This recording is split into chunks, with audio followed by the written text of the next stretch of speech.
মানিকগঞ্জে ব্যবসায়ীকে দাড়ি ধরে হেনস্থা ও হামলা, অভিযুক্ত গ্রেপ্তার, জনমনে স্বস্তি। মানিকগঞ্জ, ২৭ জুন ২০২৫। মানিকগঞ্জের ঘিওর উপজেলায় মানিক কম্পিউটার দোকানের মালিক আলী আজম মানিককে দাড়ি ধরে টানাহেচড়া, গালাগাল এবং শারীরিক হামলার ঘটনায় অভিযুক্ত নাসিম ভূঁইয়াকে গ্রেপ্তার করা হয়েছে। গত ২৩ জুন রাতে ঘটে যাওয়া এই চাঞ্চল্যকর ঘটনা এবং পরবর্তীতে সিসিটিভি ফুটেজ ভাইরাল হওয়ার পর জনমনে ব্যাপক ক্ষোভের সৃষ্টি হয়েছিল। মামলার ৪ দিনের মধ্যেই আসামির দ্রুত গ্রেপ্তার আইনের শাসনের প্রতি মানুষের আস্থা বাড়িয়েছে। ঘটনার বিস্তারিত ও প্রেক্ষাপট। ২৩ জুন ২০২৫ তারিখে ঘিওর বাসস্ট্যান্ড এলাকায় মানিকের কম্পিউটার দোকানে এই অনাকাঙ্ক্ষিত ঘটনাটি ঘটে। ঘটনার সময় দোকানে একাধিক গ্রাহক উপস্থিত ছিলেন। প্রত্যক্ষদর্শীদের বিবরণ এবং পরবর্তীতে ভাইরাল হওয়া সিসিটিভি ফুটেজ অনুযায়ী নাসিম ভূঁইয়া দোকানে প্রবেশ করে আলী আজম মানিককে প্রথমে মানসিকভাবে হেনস্থা করতে শুরু করে। এক পর্যায়ে সে মানিকের দাড়ি ধরে টানাহেচড়া করে, অকথ্য ভাষায় গালাগাল দেয় এবং শারীরিকভাবে হামলা চালায়। তদন্তে জানা গেছে, নাসিম ভূঁইয়া নিয়মিতভাবে মানিকের দোকানে বিভিন্ন কাজ করাতেন। তবে অভিযোগ রয়েছে, তিনি পারিশ্রমিক দিতে বিলম্ব করতেন অথবা একেবারেই দিতেন না। মানিক যখন তার প্রাপ্য টাকা চাইতেন, তখন নাসিম উল্টো তাকে হুমকি দিতেন এবং ভয় দেখাতেন, এমনকি দোকান বন্ধ করে দেওয়ার হুমকিও দিতেন। অভিযোগের ভিত্তিতে আরও জানা যায়, নাসিম এক পর্যায়ে চাঁদা পর্যন্ত দাবি করেছিলেন। ২৩ জুনের ঘটনাটিও পাওনা টাকা বা অন্য কোনো আর্থিক বিরোধের সূত্র ধরে ঘটেছে বলে প্রাথমিকভাবে ধারণা করা হচ্ছে। সিসিটিভি ভিডিওটি সামাজিক যোগাযোগ মাধ্যমে ছড়িয়ে পড়ার পর ব্যাপক জনমনে প্রতিক্রিয়া সৃষ্টি হয়।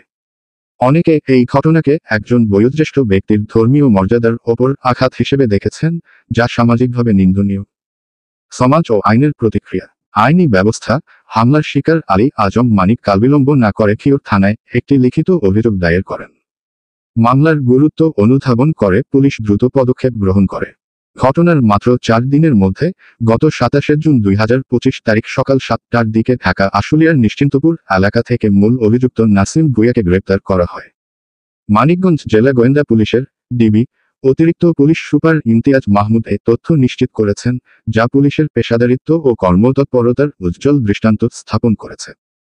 সামাজিক প্রতিক্রিয়া। ভিডিওটি ভাইরাল হওয়ার পর দেশের বিভিন্ন প্রান্ত থেকে এই ঘটনার তীব্র নিন্দা জানানো হয়।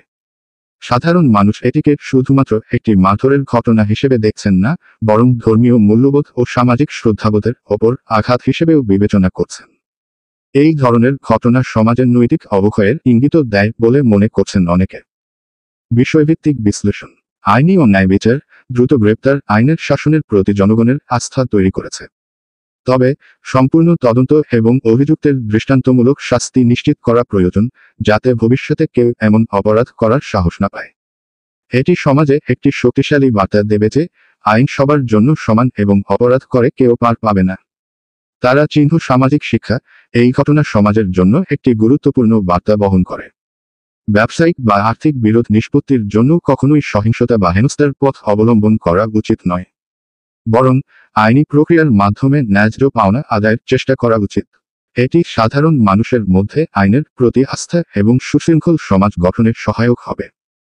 বিশ্বাস ও শান্তি। একজন দায়বদ্ধ নাগরিক হিসেবে ধর্মীয় ও সামাজিক মর্যাদা রক্ষা করা প্রত্যেকের কর্তব্য। দেশের প্রচলিত আইনে কোনো ধরনের নির্যাতন বা হিংসার সুযোগ নেই। সমাজের পুলিশ, বিচার বিভাগ এবং স্থানীয় সংগঠনগুলোর সমন্বিত প্রচেষ্টা এক্ষেত্রে অত্যন্ত গুরুত্বপূর্ণ। উপসংহার ও সুপারিশ। নাসিম ভূঁইয়ার দ্রুত গ্রেপ্তার নিঃসন্দেহে প্রশংসনীয় এবং আইনের প্রতি জনগণের আস্থা সৃষ্টি করেছে। তবে এই ঘটনার মাধ্যমে প্রাপ্ত শিক্ষাগুলো সমাজে দীর্ঘমেয়াদী ইতিবাচক প্রভাব ফেলবে, যদি কর্তৃপক্ষ কিছু বিষয় নিশ্চিত করে। পরিপূর্ণ বিচার, ঘটনার পুঙ্খানুপুঙ্খ তদন্ত এবং অভিযুক্তের পর্যাপ্ত ও দৃষ্টান্তমূলক শাস্তি নিশ্চিত করতে হবে। এটি ভবিষ্যতে অনুরূপ অপরাধ প্রতিরোধের ক্ষেত্রে একটি শক্তিশালী দৃষ্টান্ত স্থাপন করবে। আইনানুগ চ্যালেঞ্জের প্রয়োগ। আর্থিক দাবি আদায়ের ক্ষেত্রে বা যেকোনো বিরোধ নিষ্পত্তিতে কেবল আইনানুগ পথেই অগ্রসর হওয়া উচিত। গালাগালি, শারীরিক আক্রমণ বা মানসিক হেনস্থার মতো কার্যকলাপ কখনোই গ্রহণযোগ্য নয় এবং এগুলোর জন্য কঠোর আইনি প্রতিকার নিশ্চিত করতে হবে। সচেতনতা বৃদ্ধি। স্থানীয় সমাজ, ধর্মীয় নেতা এবং শিক্ষা প্রতিষ্ঠানগুলোর মাধ্যমে নিয়মিত জনসচেতনতা কর্মসূচি গ্রহণ করা প্রয়োজন। এই কর্মসূচির মূল লক্ষ্য হবে বয়োজ্যেষ্ঠদের প্রতি সম্মান, ধর্মীয় মূল্যবোধের প্রতি সংবেদনশীলতা এবং যেকোনো বিরোধ নিষ্পত্তিতে আইনি পথ অনুসরণের গুরুত্ব সম্পর্কে মানুষকে অবহিত করা। এই ধরনের ঘটনার পুনরাবৃত্তি রোধে সামাজিক মূল্যবোধের পুনরুজ্জীবন এবং আইনের কঠোর প্রয়োগ অপরিহার্য।